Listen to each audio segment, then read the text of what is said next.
Hello and welcome to the Blockchain and Us, where pioneers and thought leaders talk about their journey in blockchain technology, crypto assets, and the token economy. And I'm your host, Manuel Staggers. If you enjoy this podcast, please give it a top rating and review on iTunes, and feel free to follow me on Twitter at Manuel Staggers. This episode is brought to you by Crypto Storage. Crypto Storage offers a proprietary solution to enable professional storage of crypto assets. The storage is secure both physically and digitally on the highest grade hardware security modules with detailed configuration possibilities for individual-based access control. To learn more, visit www.cryptostorage.ch. This episode is brought to you by Descartes Finance. Descartes is the leading Swiss digital wealth manager, providing its products and services to individuals, family offices, charitable organizations, banks, and asset managers. Its investment strategies lead the way. They harness the largest know-how as only a digital investment advisor can. To learn more, please visit www.descartes-finance.com. My guest today is Roger Wattenhofer. Roger is a full professor at the Information Technology and Electrical Engineering Department at the Swiss Federal Institute of Technology, ETH. His research interests are a variety of algorithmic and systems aspects in computer science and information technology, such as distributed systems, positioning systems, wireless networks, mobile systems, and social networks. His work received multiple awards, such as the Prize for Innovation in Distributed Computing, and he has also published the book Distributed Ledger Technology, The Science of the Blockchain. And now to the interview.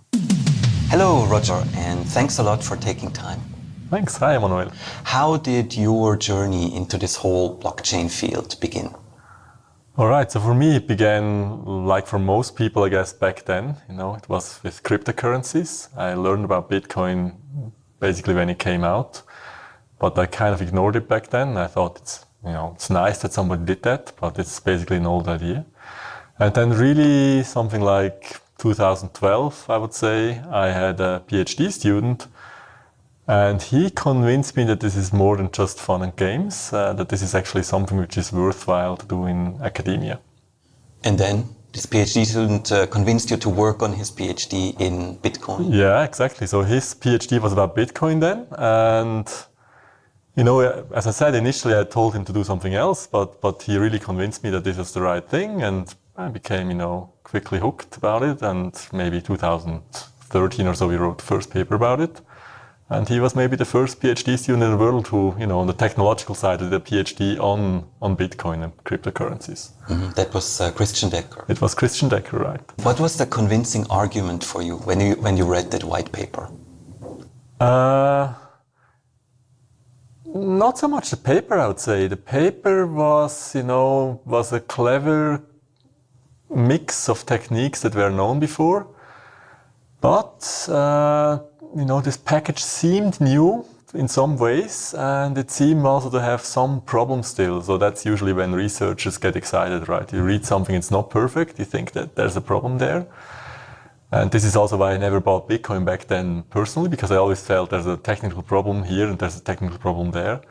And only later we, again together with Christian Decker, we figured out how to solve these things.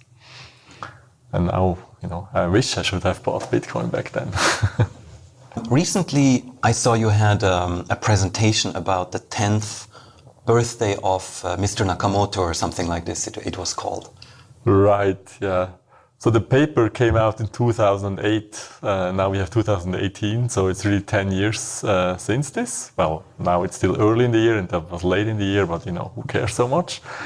And so I, started to call my talks, give it a title because you need a fancy title. And yeah, usually, I think of 10-year cycles in research. I often ask myself the question, what was the most exciting thing in our field which happened in the last 10 years?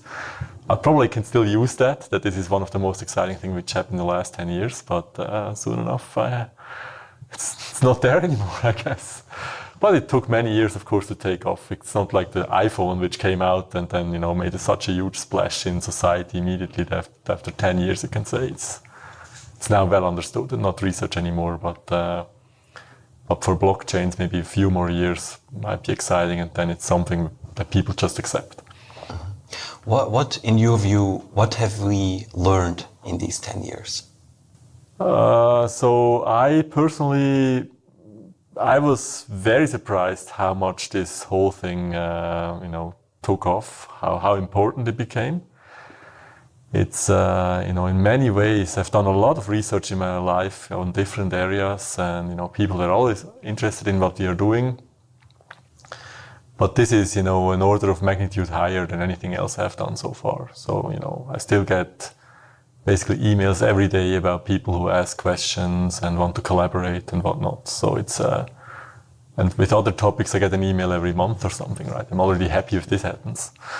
So this is something I would not have expected, and, was surprising. Now, in terms of general population and, how much will the impact be for the rest of the world, apart from my personal story, is that I still think that the main ingredients will, stay there. We will have cryptography as one of the main things which changed, society essentially, and will continue to change society. And distributed systems is another area which is really interesting academically, and, you can do a lot of things, and it's practically relevant. And then you have combinations of the two, like cryptocurrencies. I don't think they will go away. I think we'll continue to have them. But, many other things will go away, of course. Many other ideas that are around now. I don't think, classic blockchain will be the right tool to solve these things. But, that the area is going to stay, of course. Mm-hmm. When we made the interview last time for the documentary film about a year ago, you mentioned there, and that got a lot of criticism actually from people who saw the interview. You mentioned there that blockchain was actually an old idea, and cryptocurrencies were the first application of this pretty old idea that goes back to the 70s. Mm-hmm. Can you explain that again?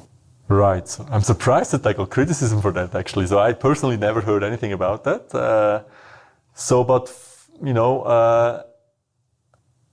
Yeah, it's true. So cryptography, of course, nobody would doubt that, right, was invented kind of in the aftermath or around, has to do with wars, basically, right? And the strong cryptography we have today, this so-called asymmetric cryptography, it's really in the aftermath of the Second World War and the Cold War after that, where they wanted to, let me tell you the story. They wanted to do the impossible somehow, right? They wanted to give keys to the people in the field without sending somebody there, so that they, can send secrets to somebody without basically, having to send somebody there. So even with somebody being able to hear everything they tell this person in the field, they want to give a key to this person.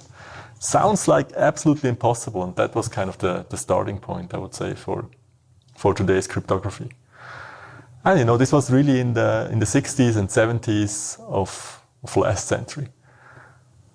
And all the other ingredients were also there, It's not that Nakamoto had, anything which was not known, in my opinion. But I don't want to, downplay his role, okay, or her role, or whoever it is. But I think it was tremendous to bring these things together and actually implement them and actually try to make them popular somehow, to popularize these ideas, because many people didn't seem to be aware, about cryptography. Even so, you use cryptography on a daily basis. When you enter HTTPS in your web browser, you use cryptography, the very same cryptography that the blockchain uses. People were not aware about that. And I think it kind of needed money to tell them that something's going on there, like real money. People accepted that you can do secret communication with your bank somehow without somebody being able to, hack into your account. But the money idea seems to be even stronger, right? You can have money and you can only spend it once and nobody can really steal it from you. And it's just numbers. that seems to be, for many people, so mind-blowing that they started to look into this more seriously. Often when companies approach you to collaborate, which approach do you see them take to this idea? Right. So when companies ask or other institutions ask, for some of them, I believe it's still true that they just, want to be modern, right? They want to be hip and they want to, have a blockchain tag on their webpage or something like that. I think that still exists.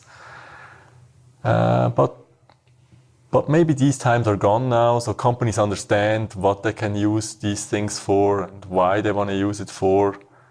Still, in half of the cases, I would say, why don't you just do this? Okay, why don't you just have a database and that's it, right? But we see a few of these applications which maybe, needed a bit more than just a database. I would still say that the methods of the 70s and the 80s, still prevail for many applications. They are the better methods than what, like a Bitcoin kind of blockchain gives you. But nevertheless, the Bitcoin hype made them think about these possibilities. They didn't think about those before. And to be honest, to follow up on that, I had many friends who worked at banks, for instance, in Switzerland, okay? And then we had these banking scandals, where people stole customer information and put it on a CD of all places, and then leaked that to other people. And I always told my bank friends, why is this even possible? How can the tech guy in your company have access to all your data so easily, to the real data? And they said, yeah, well, this guy needs to have access because he needs to, fix the system. But I always told him, that shouldn't be the case, okay? And I think now we are at a time where everybody understands this a bit better, right? That there's this cryptography out there and you can use it for all sorts of things. And back then, not so long ago, but before the blockchain time, people just didn't seem to be aware, and the tech guys and the banks didn't seem to tell their bosses that they should secure their data more seriously. Mm-hmm. But still, many of those applications in the corporate world or in maybe traditional finance don't necessarily need a blockchain in your view. They need just a database that is secure and encrypted, right. and that's it. Yeah, right. Yeah, that's definitely true. So for many companies, they don't need a blockchain. Now we can argue that the blockchain might be a better database to some degree because it kind of already has this fault tolerance built in. You don't have the stuff at one site. And banks, of course, know this already, right? They wouldn't store their customer information at one location, right? They know that if meteor hits this location, then there's a problem, right? So they already built these distributed systems, but they maybe built it in a more traditional sense, that they had, a database and then they replicated that database. And a blockchain maybe puts this replication idea a bit more to the front. It makes it the fundamental idea of the system, and you can kind of, rebuild your system that way. And maybe that's a better thing, and maybe some people think about that also right now, to kind of replace their old database with a blockchain-based database. In some cases, this might make sense. In other cases, this might not make sense. Mm-hmm. What are interesting applications that you've seen of distributed ledger technology recently? Right, that's a good question. So, broadly they fall into two categories, I think. And one is just, the financial world, cryptocurrencies and stuff, or other financial, assets that you want to keep track of. But the other world is a bit about, just tracking other goods and tracking information, I would say. This is kind of very general, but then people say, you want to do insurance with this and whatnot. So there's lots of applications spawning out of this. So of course people say, can you use it for society? That's also one of the aspects. That's something I like very much, because it goes a bit away from the money perspective and from the company perspective. So can we use this for our society? And well, I recently thought about this a little bit. I wrote even a newspaper article about it, where I would say, in Switzerland at least, we used to have these votes where everybody would gather at a central place in your city, and then, by raising hands, you show people whether you want to have this or that. And so this has a problem, of course, because everybody can see what you're voting, right? People don't like that. And then people more and more, even though in Switzerland we still have these voting by hand situations, but we have more or less everybody votes by paper now. And people believe that this is the holy grail of voting, right? You kind of write yes or no on a sheet of paper and send it into the voting booth or actually by post. But this also has a problem because you cannot really know that your vote actually counted, right? So you have to trust your government. So in Switzerland, of course, everybody trusts their government for some reason, but if we were in another country, people would say, well, how do I know that my vote actually counted? And this is a problem, and something like a blockchain, it doesn't need to be a blockchain, but something like a blockchain could help there, where people have actually the possibility to see that their vote was actually counted. And to give you a bit more background even, I read recently that for some elections in Switzerland, they can become very complicated. They say about 25% of the votes are not legal, they're not counted.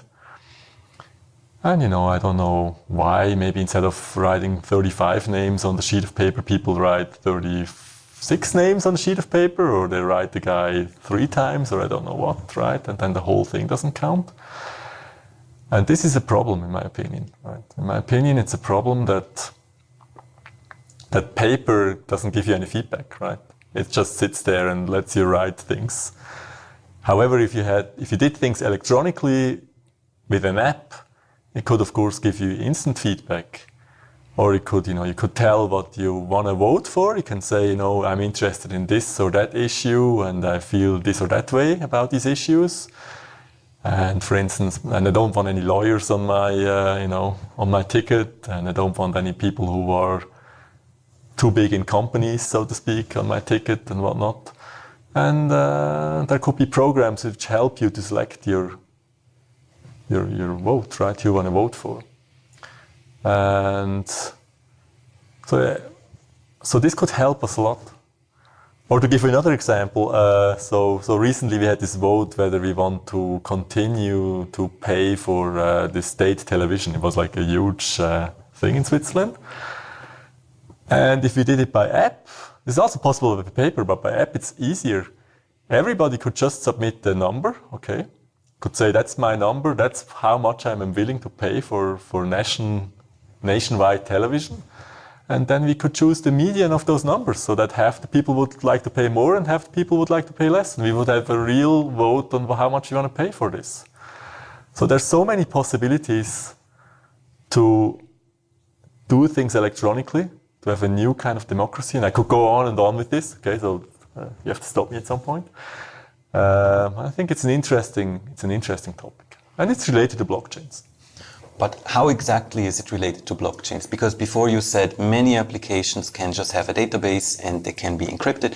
But do these applications that you just mentioned, do they really need blockchain technology? Right. So I won't go as far to say this really needs a blockchain technology. I would say it would be fine with a database here as well. But of course, you could register votes in some kind of an anonymized way in some sort of blockchain, right? So people could, go onto any machine which stores part of this blockchain and could check with an app, or maybe even manually, but certainly with an app, that their vote actually counted, right? And you don't need this central government anymore, which really controls the whole infrastructure. We could say, instead of just a central government, we have a whole bunch of organizations in the country, so that you trust at least one or two of them, right? And it could be even, non-government organizations which participate there. And together they store this data. And that, of course, gives you much more trust than just say, it's basically one centralized government agency which stores all these things.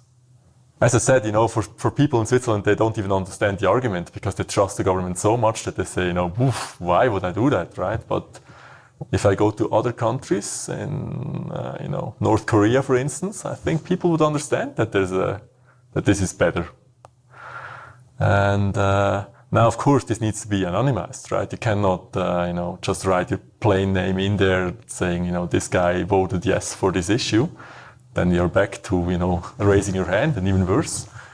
But this can be done, People have means to fix this, that it's really anonymized and nobody really knows what you voted for. And, a simple solution in a blockchain sense for this, I can explain a simple solution in 1 minute, so let me do that. It's just that, you can get a token, and that token gives you the right to have a vote. And now you could exchange those tokens. You could, meet strangers and say, let's exchange our tokens. And you can do this several times, maybe, you exchange a token 20 times with strangers. Nobody knows anymore who you are at the end, right? And of course, if you do it the last time, you kind of anonymously do that, but nobody knows who you are anymore. And then you can check, you can vote with that token that you have in your hands at that point, and then you can check that your token actually counted. So it seems to be quite easy somehow. If you explain it that way, everybody would agree, why don't we do that, right? So of course there's some technicalities behind this, but basically this can be done. And in my opinion, it should be done. I think it would really bring our democracy to a new level. What kind of blockchain would be necessary for this? So for this, you can use the plain old Bitcoin or Ethereum blockchain. It's not, don't need to invent many new things. You could do that. You could do proof of work, basically, if you want to have the machines participate there. Or you could do some kind of authenticated system where you say, the government goes out and asks organizations who want to be part of this, and they are then, part of this. They get an authenticated machine, and with that, they can participate in this blockchain. But, it's blockchain technology for this kind of problem doesn't have to be improved very much. I think whatever we need for that is out there. I think the real technical challenge here is to basically make it simple enough for users. So that's maybe where the technical challenge comes in, right? It's of course easy to write something on a piece of paper and put it in an envelope and send it out. It's somewhat harder to understand those apps, I would guess. Maybe we can make it in such a way that you don't have to understand it, but I don't think we are there right now. But maybe there's some research needed for that. Mm-hmm. So the front end doesn't really exist, but the back end exists. That's what you're saying. Yeah, that's a good way to put it. Mm-hmm. Have you seen applications for this voting concept like you just described? Have you seen that?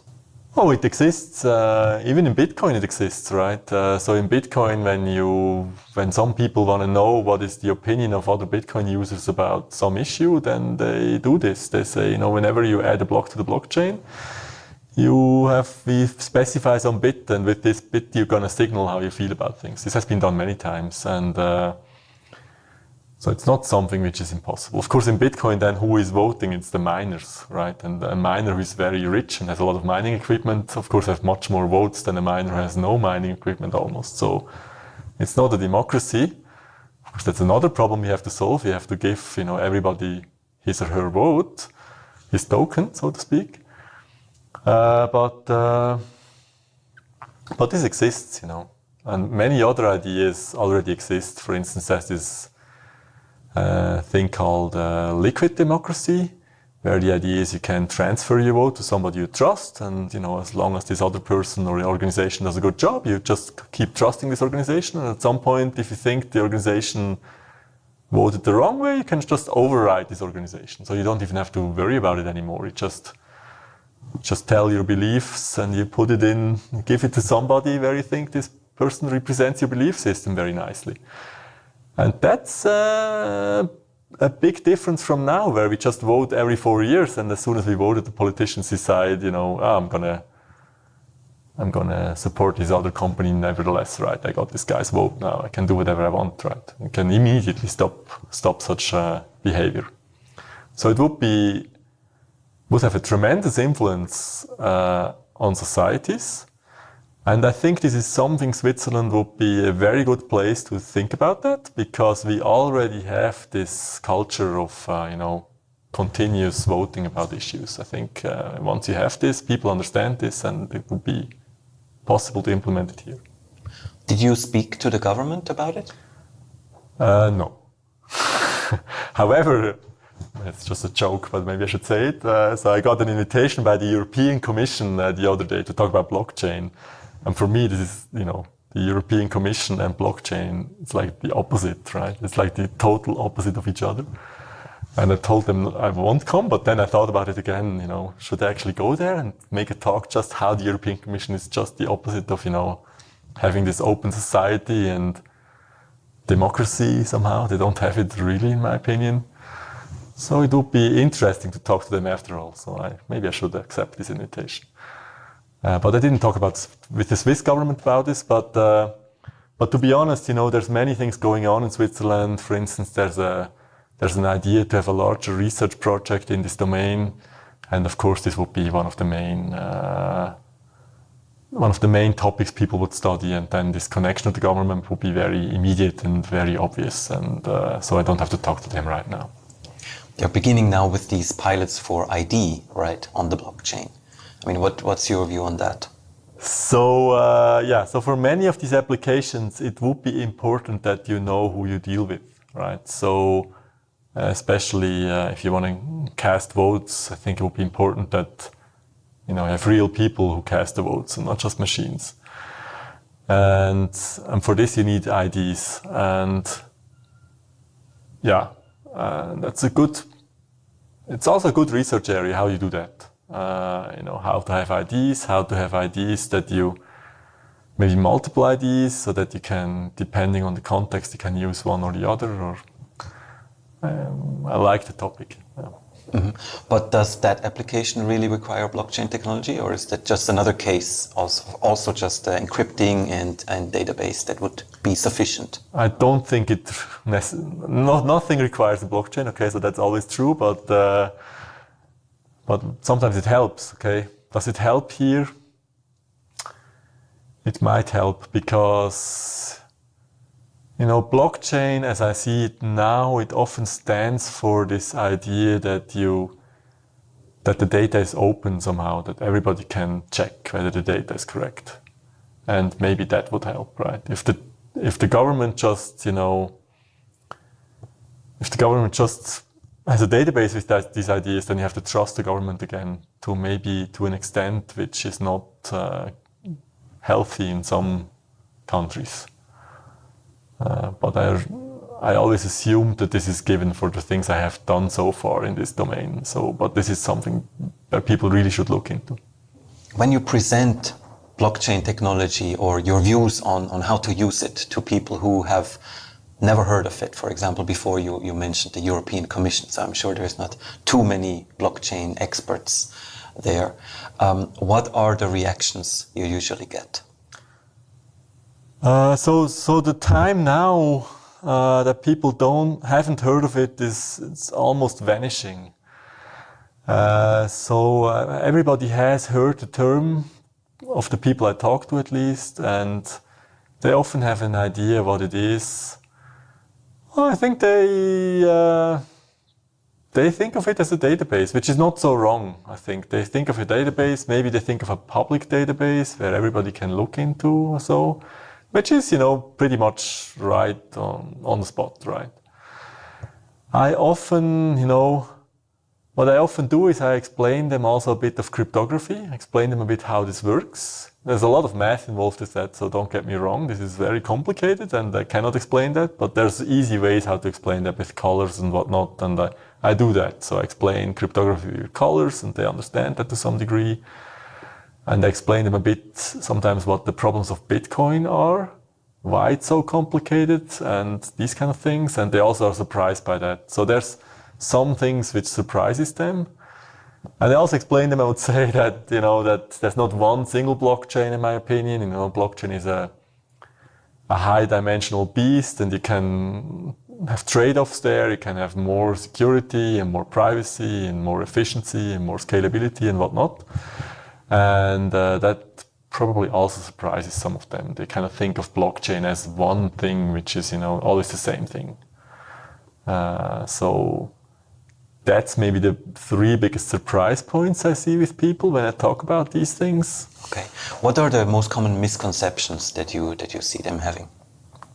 No, I would say one of the most common misconceptions is really that they think there's this one blockchain fits all. I think that's a misconception I come across often. And another thing is that they maybe think that they would need this one blockchain for their company, for this one application they have. But if I think of some of the talks I gave to companies, sometimes, I get very funny reactions from the audience, something like, but our company still uses Windows 95 or something like this. Okay, what are you talking about here? This is so far in the future for us, we won't want to have this. So this is a funny thing I once had, or twice. So it's, sometimes maybe they think that this is really far in the future for themselves, even though I usually say that all the ingredients have been at least 30 years old, right? So that's somewhat a problem. Maybe some people, they think in things which are out there, like something which has been there for many years, can I just use this directly? Whereas as a scientist, you think of just ideas and how to combine them in the best possible way, right? You want to have the best possible system for some application, so you think about what ingredients do I need, what ideas do I need? And then, if you think about the Bitcoin blockchain, not much is there that hasn't been known before, right? Proof of work, for instance, has been known long before the Bitcoin blockchain. This idea to attach blocks to other blocks, this is something CS students have learned in the first semester since 50 years or so, right? So it's nothing new there, right? It's really can't find this one big ingredient where I would say was the huge invention of Nakamoto. In your function as a professor, you're obviously working with students, young people at ETH. What kind of approach do you see them take to cryptocurrencies? Right, so I would say my PhD students, which is a bit the older breed, many of them I had a hard time convincing them that this is something they should do research in. So when this topic took off a few years back, it was becoming more and more clear that I should invest more and more time in this topic, that I should focus on this topic almost.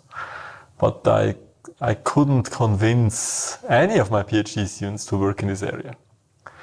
For undergraduates or for the younger students that I teach and work with, this is a bit different. They seem to like the topic very much, always like the topic. Recently there was, undergraduates had to write kind of a project proposal, really invent something without a professor. And about a third of the students want to do something in the domain of blockchain, which is, huge, much more than any other topic came up.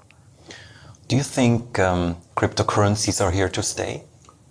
Oh yeah, definitely. So this is something I don't doubt. They're here to stay. We will see all sorts of different cryptocurrencies. Even those are here to stay. I don't believe that, there will be only one cryptocurrency, as some people say. Many cryptocurrencies right now, the way they are proposed, are still very centralized. They still have this centralized, basically blockchain, decentralized, centralized, so to speak, right? But everybody has all the information. And that's just wrong, okay? So in order for cryptocurrencies to thrive, you need something like Lightning, or what we used to call it is full duplex micropayment channels. Now you see why the other one made the race. But you need these kind of channels to be able to trade not in the main blockchain, but kind of peer-to-peer, okay, really between people. And that's, of course, I think the most important idea that people had in the last 10 years, the last 5 years. And this makes scalable cryptocurrencies possible. And somebody should implement that. Well, it is being implemented, one could argue. It is being implemented, but Lightning somehow didn't really take off. So it was a bad combination together with Bitcoin. Kind of Bitcoin cannot be changed to the point where Lightning would thrive. So it would be better on Ethereum. You see this now that you have some implementations going on right now. And I think it's not really thriving so well as far as I can tell. I haven't seen much about it. And maybe Bitcoin is the wrong platform for that. What would be the right platform? So we do have a platform on paper, okay? We wrote at some point a paper what would be the right combination of channels and blockchain, so to speak, to make this happen. It's just, if you really want to make it happen, a professor is just the wrong guy. This is just the sad truth, One of the students who worked on this in our group should have continued with this, after finishing a master's degree or something. I still daydream about these things from time to time, whether we should do that or not. I was recently talking to, some agencies in Switzerland, whether we want to have a government-based cryptocurrency based on this idea. Some companies and agencies who are in this domain, they would say the current system works pretty well. Why would you need that? And it's true. I would guess that once you have a cryptocurrency, which is sort of government sponsored, you would see new applications, new things people do with it. And you would see invention. And I would like to see that, okay? Don't get me wrong. But I think, somebody has to be in the driver's seat. They have to push this, and I'm happy to, tell them my opinion, how to do things, but I don't want to be the guy who does that. I have other interests. Wouldn't a government-backed cryptocurrency have the same problems though? Like you just mentioned, that it's decentralized but centralized still? Yeah, but when you do with the channels, you can make things really decentralized, so to speak, doubly decentralized. So because, in a government, you together with the banking system that we have right now, this would be possible. So now I said the word banking and government and so on, right? These are usually, very bad words in this context, right?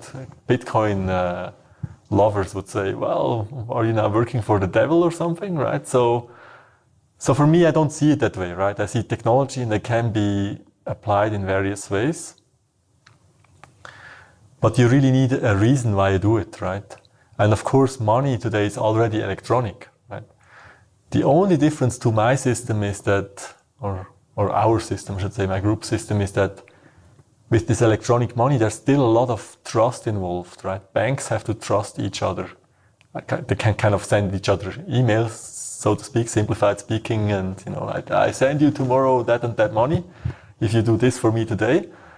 But with cryptocurrencies, you can make it really without trust. You don't have to trust each other at all. They just can go and claim what is theirs eventually. And this will be a change. I'm not sure whether banks are actually so interested in this because their whole business is about trust right now. This is important that they are trustworthy. And if somebody comes and says, we'll have technology here, everybody can be trustworthy, then they say, well, what's my role as a bank then? And I guess this is one of the reasons why it doesn't take off so much. So now, of course, you could have new companies who kind of provide this kind of banking services without being a bank. But then if it's about money, it's highly regulated, which is rightly so. And, and it needs, you have to go through all sorts of legal trouble to do that. And that's like the last thing I would like to do. Mm-hmm. But maybe a central bank. I mean, I read recently that central banks actually have more applications for state-backed cryptocurrencies than retail or corporate banks. Right, that's true. I also see that as the most interesting application in the financial system, so to speak. Central banks talking to other, normal customer banks or between themselves. I would expect there's interest in that. So in my country, in Switzerland, the central bank is a bit conservative. It doesn't really want to do that, is my feeling when I talk to representatives there. Doesn't seem to be on their menu. Others seem to be further ahead, other countries. The British at some point were really, into this. I think they made a lot of effort there. But it's always a question, why would you do it? And I would say do it and see what happens with it, right? That's kind of like almost saying, why would we invent this internet, You can look into your text into the libraries or so, or we can do this or that. The internet took off because people built all sorts of unthinkable applications on top of it, right? And that would be the same for an electronic monetary system, which is trustless, so to speak. So I think there's a lot of potential there, but yeah, somebody has to start this, and surprisingly, maybe 2 years ago, I felt that this is closer than it's today. So back then, I felt that there's lots of central banks which are interested in this, and then I was surprised not to see much after that. So I think they have their doubts. I don't quite know what they are, but they seem to have doubts. And China might be a good market for it actually, because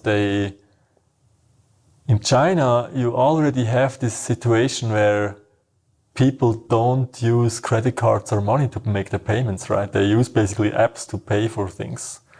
So everything is already electronic.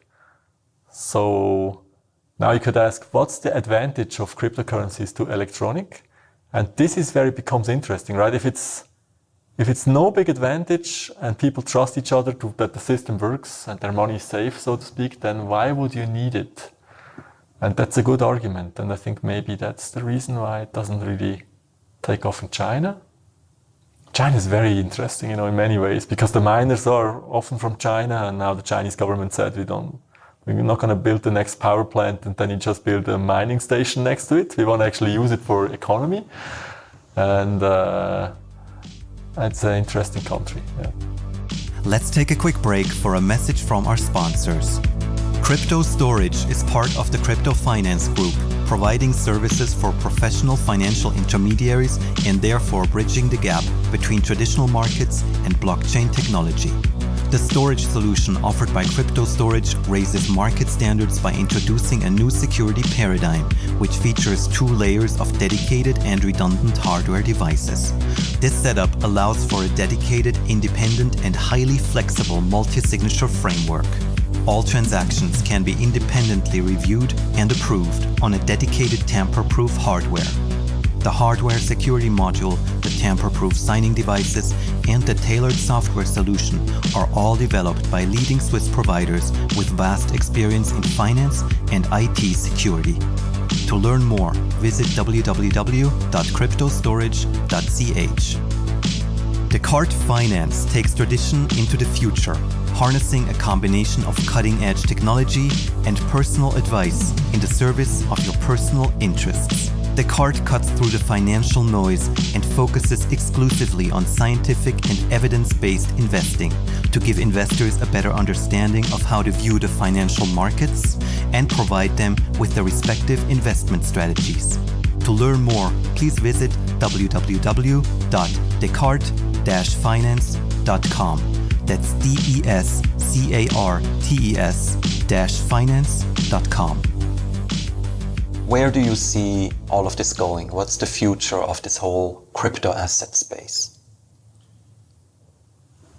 That's a hard question, still, I would say.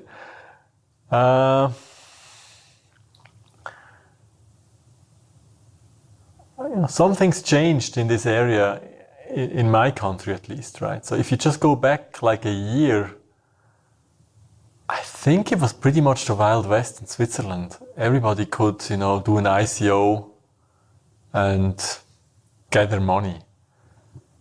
And then this the regulators basically started to understand that something's going on, and especially in Switzerland, something was going on. There was this Crypto Valley movement, and at least the Crypto Valley guys claim that, you know, a lot of crypto money is kind of flowing into Crypto Valley in the world.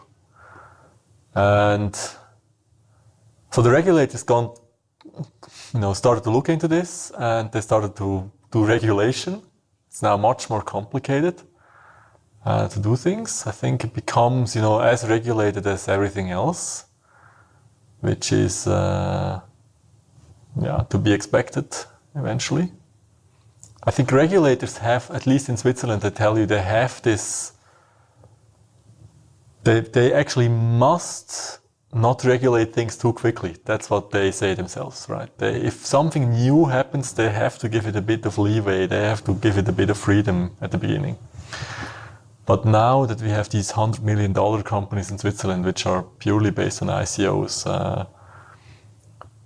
they're looking into this. So how will this change? I would expect, you know, short term at least, we've seen some gold rush in this domain. Partially also because probably people had a lot of crypto money lying around and they didn't want to sell it really, but they kind of want to invest it somehow. So it was, of course, a perfect match that you use the crypto money to buy crypto assets. But it will certainly, like now, it already kind of slowed down. It will continue to slow down, in my opinion. Maybe, you know, after this slowing down, we will see some progress again. In this domain. But things are very regulated right now, right? The financial system is so regulated, it's amazing, right? I once heard that the Swiss banks keep hiring mostly in the regulation domain. You know, they replace other people, but they mostly hire in the regulation domain. And for me, you know, technology is always first. And I think many of these regulations could be much more nicely done with using technology, right? You don't even start to see a problem. You kind of regulate it nicely. So that technology solves it for you. You don't have to look after something. You kind of know that it's already correct the way it's done. Yeah. You know, we'll continue to see ICOs, I guess. But this is not, I think 1 year ago or so, it was a huge boom, right? Everybody started an ICO and everybody gathered so much money. It's amazing. I find it amazing. But maybe this boom also forced banks and regulators to step up their game a little bit. Yeah, no, this was true for regulators for sure. Banks looked into this. I know that the Swiss banks tried. You know, they knew about cryptocurrencies, of course, for many years now already, and they tried their things, I think. And now I know some rumors, you know, why this didn't take off or so, but it's only rumors. So it's not clear why we don't really have a Swiss cryptocurrency at this stage, at least for the not for the public, right? And I would say it's a mix between, you know, if you do it electronically, why would you need cryptocurrencies? You just trust your bank a little bit and it's fine, right? And for small amounts, this is certainly true, right? If you have 100 millions, maybe, you know, then at some point trust becomes an issue. But if you are a regular person, it doesn't. It's not so important. Mm-hmm. You said that you expect maybe a slowdown and a shakeout of many of these ideas that looked very promising, and then at some point they have to deliver. So that's obviously a lot of the investors maybe overestimated what these companies can do. But what are maybe things that we are underestimating? One of those companies will have the main crypto currency of the future, right? Probably some financial people say that this is true. This is a digital good, essentially, right? And in digital goods, we often see that one person dominates, or a few companies dominate the market. We don't need 1,000 cryptocurrencies, so this is clear. And of course, if you bet on the right horse today, you know, what is the real cryptocurrency of the future? It will be broadly used. All your payments will be in that cryptocurrency and all your assets will be stored in that cryptocurrency and whatnot.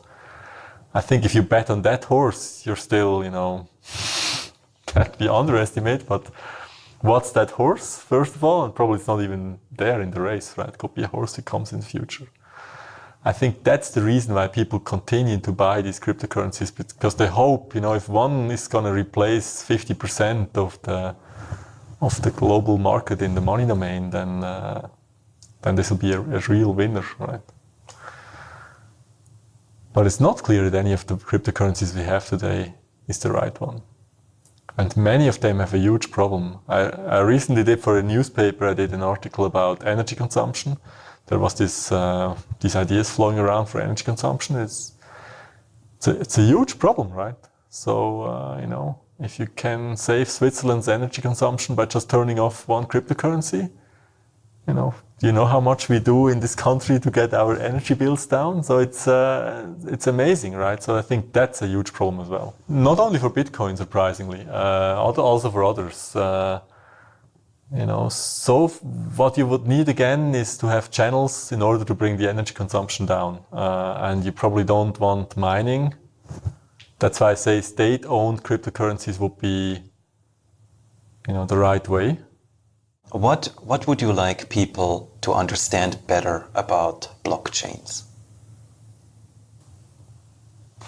So what I usually try in my talks is just to tell them what are the ideas which are here to stay.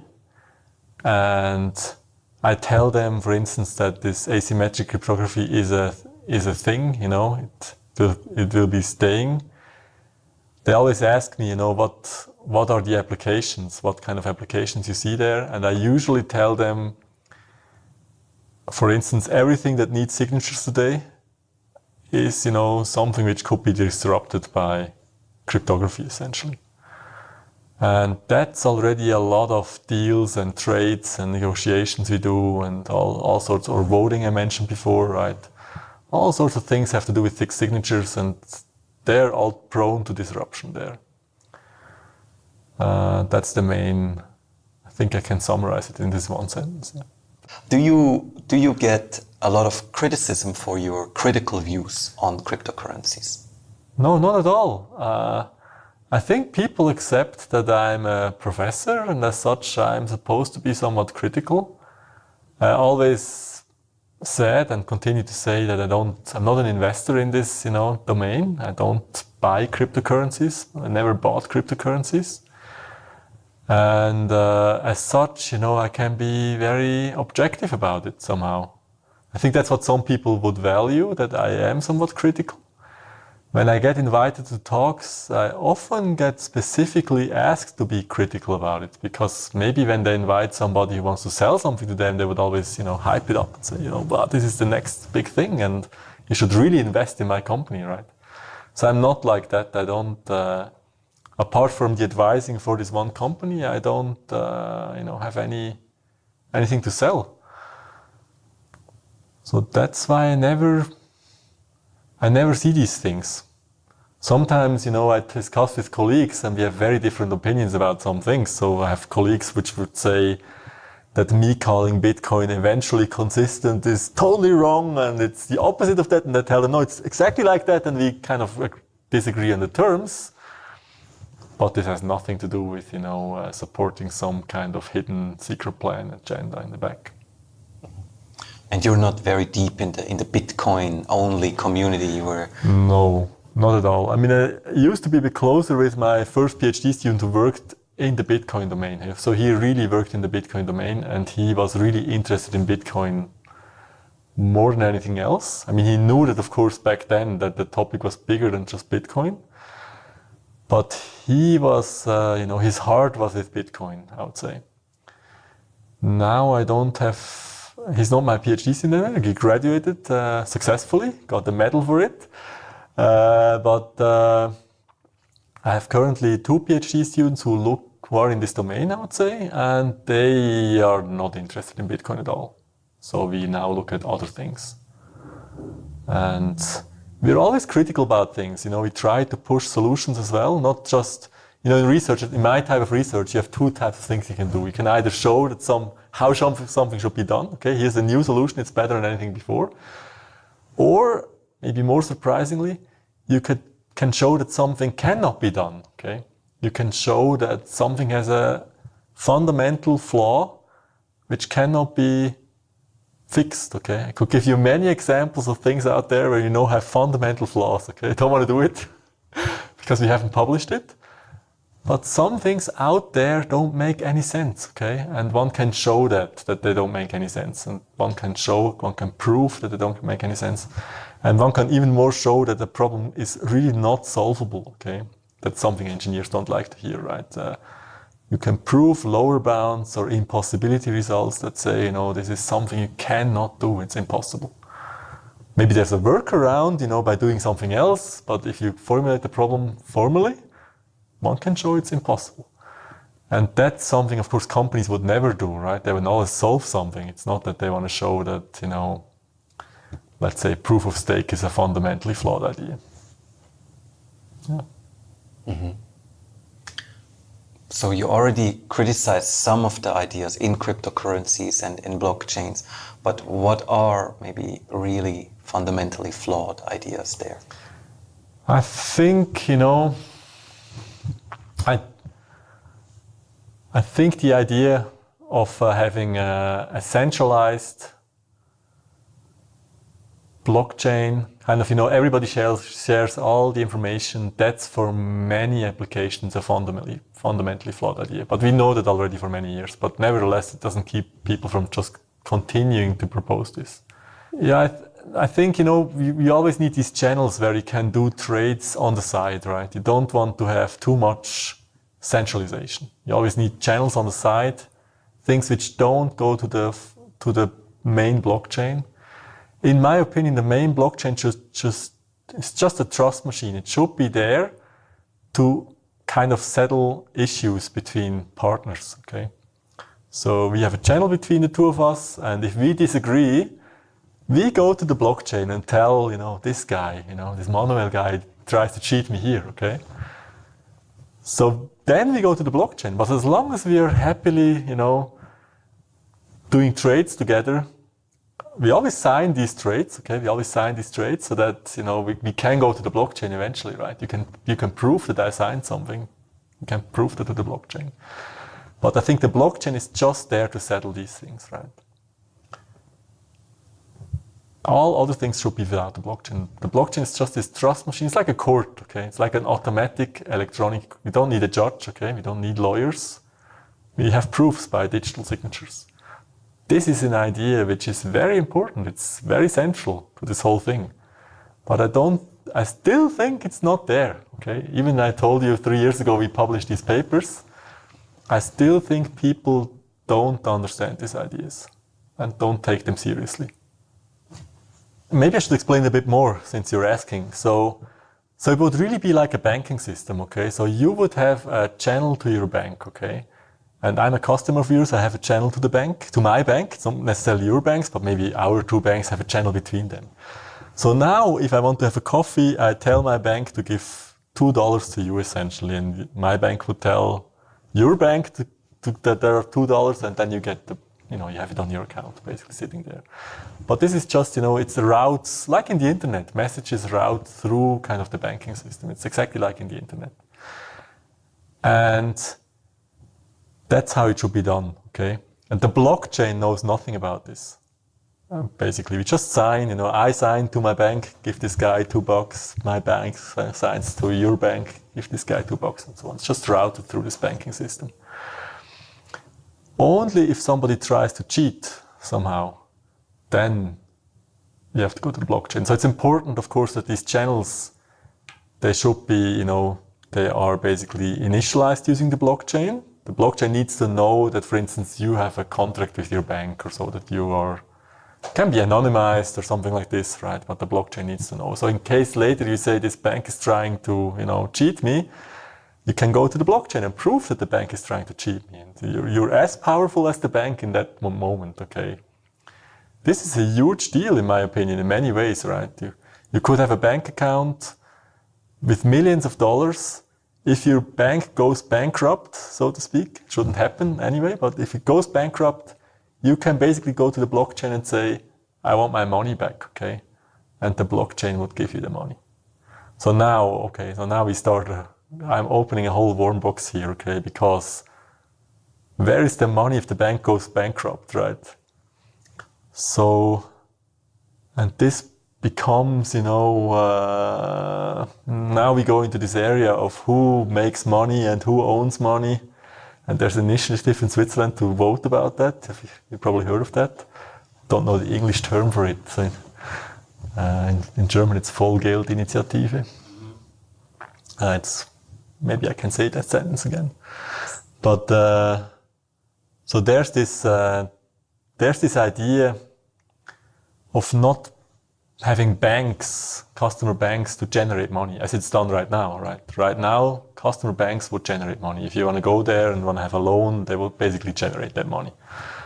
And now we vote on that in Switzerland, that this is not going to happen anymore in the future. And this has surprising ties to what we do in research, so to speak, when you talk about crypto money. Doesn't have to, but you can go either way. You can combine things in various ways. As I said before, you can combine ideas in various ways. But I think if you just have a plain savings account, a plain bank account, you just have money on the bank and no loans and stuff like that, you can have bank accounts which are really secure, okay? No way, even if the bank goes bankrupt, it's still your money. And those are powerful ideas, I think. So let's say I have 10,000 Swiss francs. I go to a bank, open a bank account, and then they would transfer that into crypto money, or how would it work? Right. So together with the bank, you would basically do a crypto account with the bank, okay? You give the bank your fiat money, the bank changes this to crypto together with you, okay? So it's kind of a very, you're on the same level there as a bank customer. You both sign. And who do you sign to? To the blockchain, essentially, to the central bank, maybe, okay? The central bank will know, maybe anonymized, maybe they don't know who you are, but they know to make a Swiss bank account possible again. Maybe they know, there's now this crypto account of yours, and it has 10,000 bucks on it, okay? And now you're guaranteed to get this back, so to speak, at this point, right? Now you can, you can do trades with this bank account. And trades mean, for instance, when you buy a coffee, you would tell your bank and you sign that, I will use 2 of my francs to buy something from that, right? And the bank might do the same thing the other way around, right? So you kind of have money flowing back and forth. But eventually you always have these signatures, and you always have the last state of your account at the bank. And this is what you can go to the blockchain with. You can say, this was how much money I had on the bank. I can prove it to you. So let's say I spend 5 Swiss francs on a lunch, but I earn 100 Swiss francs. So then I have 10,095 Swiss francs. And the bank would then, at the end of the day, write that to the blockchain? No, it's not. It's never written to the blockchain, as long as kind of the amount is somewhat, flowing nicely around around the initial money. And there's some details I didn't tell you, but that would not be sent to the blockchain. The blockchain is only involved at the point where the 2 of you disagree, okay? Where you would, for instance, let's make a better example. Let's say you buy a car at some point for 10,000 francs, okay? And you sign this and send this to your bank, okay? But then you go to the blockchain very sneakily, okay? And you go to the blockchain with the account balance you just had before that trade, okay? Because you don't tell the blockchain about your last buying car trade. And now, of course, your bank has the opportunity to tell the blockchain, no, this guy's trying to cheat here. Don't give him this 10,000 bucks, not his, right? It's, I have proof here. This guy just wanted to buy a car, just signed the payment, right? So that's the last state. But that's kind of what the blockchain is for, right? It kind of is there to settle what was really the last state of your channel, so to speak, of your account. Yeah. But that could just be something maybe that would be appended to a traditional banking system. Of course, it's just ideas flowing around. You can make combinations of ideas. It's not something which, would disrupt anything, I think. Not so much if the banks would continue to be the same companies, right? So of course there could be a new guy saying, I'm now electronic bank, crypto bank, such and such, right? And I do business that way. And then if all people would say, well, then I want to go to crypto bank such and such because I want to have my money secure. Okay, I don't trust the current system. That would be disruptive for the current banks, right? Of course, then they would also have to try to go into that domain. But then again, maybe, it wouldn't need any banks anymore in the classical system, right? Because it's maybe just an app, right? And it has to be maintained. So then it needs a few guys who maintain the system. But it's not so clear that you need to have a physical branch somewhere where you do your business. So maybe Apple or Google could offer that. Oh yeah, Apple, Google, Amazon, I'm sure they think about this a lot, okay? So I would be very surprised if they don't have hundreds of designs in there, on their table. And I'm pretty sure that the banks really fear the Apples and Googles and Amazons, mostly Amazon, I would say, in this space, in this world, or maybe Facebook's. And in China, it's a bit like that, right? You have this chat app, which does also many money transfers. And of course, banks would say, payments is just, we don't care about payments. We are more in the loan business and whatnot, which is true, but nevertheless, I think it would be a chunk of their business. If it goes away, it would be disruptive. And if this goes away, who knows what goes away next, right? So it's not so clear to me, how much innovation should banks have these days? I think more than they do, probably. Even I don't quite know what to do. Okay, so I should always say that. Maybe on their table there are all sorts of great ideas which I don't even have. But this is the kind of disruption they probably fear. The Amazon coming in there and saying, we have our own bank now and can get loans too and whatnot. Mm-hmm. A few years ago, I made a lot of interviews in the fintech space and also with traditional banks, right? With heads of fintech at Swiss banks, with some CEOs even of banks, and many of them said, who would you rather trust, an established bank or Apple? Mm-hmm. And they said they made all kinds of studies, and most people would trust a traditional bank and not a tech company. However, now with the idea you're proposing, if you could say, well, it's not a tech company you trust, it's you trust in cryptology. Mm-hmm. Maybe that would be a deal breaker then for the banks. Right. I'm already surprised by the statement you just made, I should say, because if I would ask a younger generation, it's not so clear whether they would trust the bank more or Google more. It's not so clear to me. But maybe banks believe that, and maybe for the customers which count, which have the money, right? It's not the 20-year-olds, it's probably the 70-year-olds. They would trust banks still more. I said that, you said it very well. Banks used to be the place to trust. It's not so clear this is the future, so to speak. And then banks have to think, what are they, right? If they defined themselves as being the place to trust, if this was their definition, why they exist, and if this goes to cryptography, then they need to know what they are. And I want to follow up on that too. So usually when I say this, people say, it's not machines you trust, it's people you trust. You cannot trust a machine. And I couldn't disagree more, okay? I couldn't disagree more.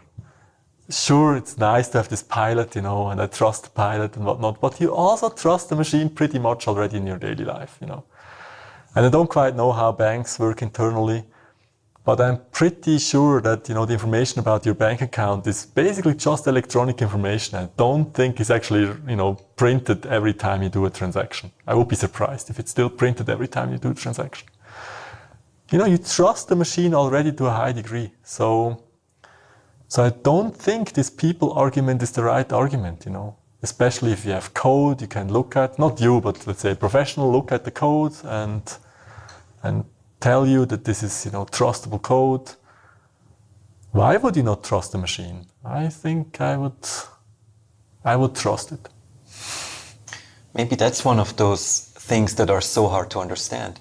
People think they have to trust that all these data will be safe and secure and nobody will steal it or tamper with it. And it's just not intuitive that with blockchain technology you can write data that is immutable and needs to be signed by many different parties. Right. It's you can mess with it if you have a lot of power, but it's difficult, right? That's the trust comes. It's a trade-off, right? How much do you trust the system, right? So in Bitcoin, for instance, people know how much do the miners invest in energy to, do only correct things, and that the bad guy needs to have at least as much energy as all the good guys together and whatnot. That's where the trust comes from. It comes from energy consumption right now. This is not necessarily what we need, but I think there's a whole space there of, how is trust achieved? How do you believe that the system is correct, does what it should? And I think it's an interesting field. And the voting before was just the same thing, right? You say, well, I trust this government to do everything correctly and to count the votes correctly, but of course the government is just people at the end, and there's all sorts of funny things happening, and even in our Western society. I read the other day in Frankfurter Allgemeine Zeitung that in Germany they had this election recently, and that the areas where this new right-wing party was the strongest was the one which they had most votes which were not counted. Okay, and people suspect something's going on there. Okay, this is at this point. This was from a well-celebrated newspaper, but it's not clear that you can always trust your government, right? I for one, even if I work for the government, I wouldn't trust it too much. It's better to have a technical way to also control them. I think it would be excellent. Well, that was the whole promise of Bitcoin, right? Trust the numbers. Right. That's the whole promise of Bitcoin. I think if we can go there with democracy, it would be interesting as well, right? Especially in Switzerland, we vote for this for the government every few years, and then the ministers are even elected by the parliament, and they can kind of decide themselves when to retire again. I think the system makes no sense at all. What we have I could fix it in so many ways technologically in Switzerland, the Swiss system, even though people would say it's a nice democracy and does things well, and I agree, it's maybe one of the best ones in the world, but still I see so many ways to improve it and to improve the trust in it, and to make sure that we really have a democracy. And maybe this is where people would start to have different opinions. Maybe people don't really want to have a democracy. Maybe they'd say, it's nice to have to be a democracy on the outside, but not really truly be a democracy, right? We don't really want our population to vote on things because they don't understand really the issues and so on. So we really want to have experts we want to have politicians who decide these things, and we just sometimes ask the rest of the world, what do you think about this? But really we don't want that. And I think if you take democracy seriously, it's flawed right now and it should be reformated. And I think technology could help a lot. Cryptology especially. But it goes hand in hand with other things, maybe even machine learning to some degree, which you never mentioned so far, but yeah. Yeah, you could, sometimes there are decisions made, and if humans make them, they seem a bit arbitrary. Could probably think about that. This maybe goes a bit too far now, but yeah, I don't know. I like people, but I like machines too, okay? So I think sometimes it could be an advantage to think about, how to use technology. In particular, cryptography in this domain, but, there should be other things around it, which are also important. Somebody has to do it first, and then it has to be obvious that it works, and then hopefully others will also do it. Right, that's true.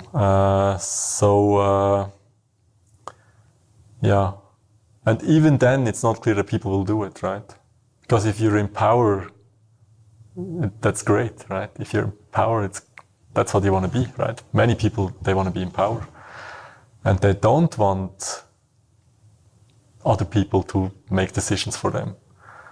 So even if you had one country in the world which would thrive and it would be all super democratic, liquid democracy, people could always decide how to go on and what are the issues, and they would have a thriving, beautiful country.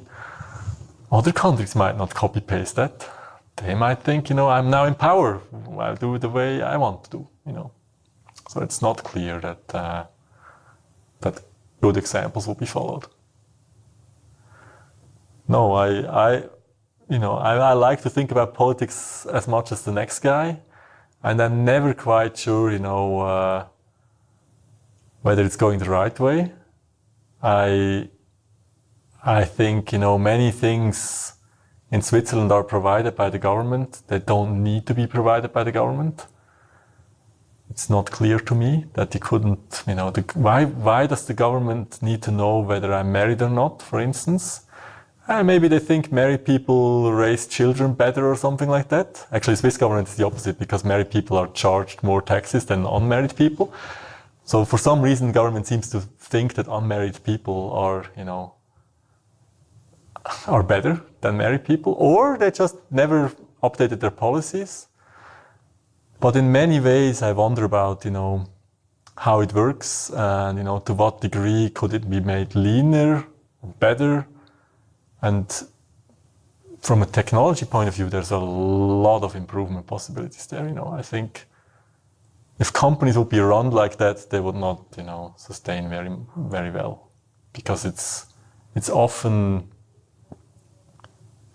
done in a way, just how it used to be all the time, and there's not much innovation there. So I think that's something to think about. That's why I like this idea, and I try to go into this direction a little bit. Mm-hmm, mm-hmm. You mentioned machine learning, but still, distributed ledger technology is probably still quite at the core. Yes, in terms of the trust machine, it's certainly at the core, right? So the machine learning will be something to, maybe be another means to make suggestions, and maybe could kind of convince people to try a suggestion, maybe that's an idea, that you could say, let's try. We kind of played this through, you simulated this new idea, and we can see that this works out now, right? This is often enough a problem when Swiss people vote about issues, they don't quite know what will be the result of their vote, right? If something is to change. So they kind of tend to vote for the status quo because they know how the status quo is, and they would be frightened by this future nobody can really tell, right? And maybe, machine learning simulation of structures could help a bit to make statements there, which are maybe more, on a objective level somehow, because it was not the man who well, I don't know. I'm not sure. But there's potential to think about these things. I think that's the nice thing about it. Thanks a lot, Roger, for taking time today. Yeah, thanks a lot. It was fun. Well, thanks. Thanks so much for joining us today. More info on our guest and our sponsors is in the show notes of this episode and on the podcast website, theblockchainandus.com. To help people find this podcast, it's important that you download, subscribe, and give it a top rating and review on iTunes or on the podcast platform of your choice. I'm Manuel Staggers, and I thank you very much for listening.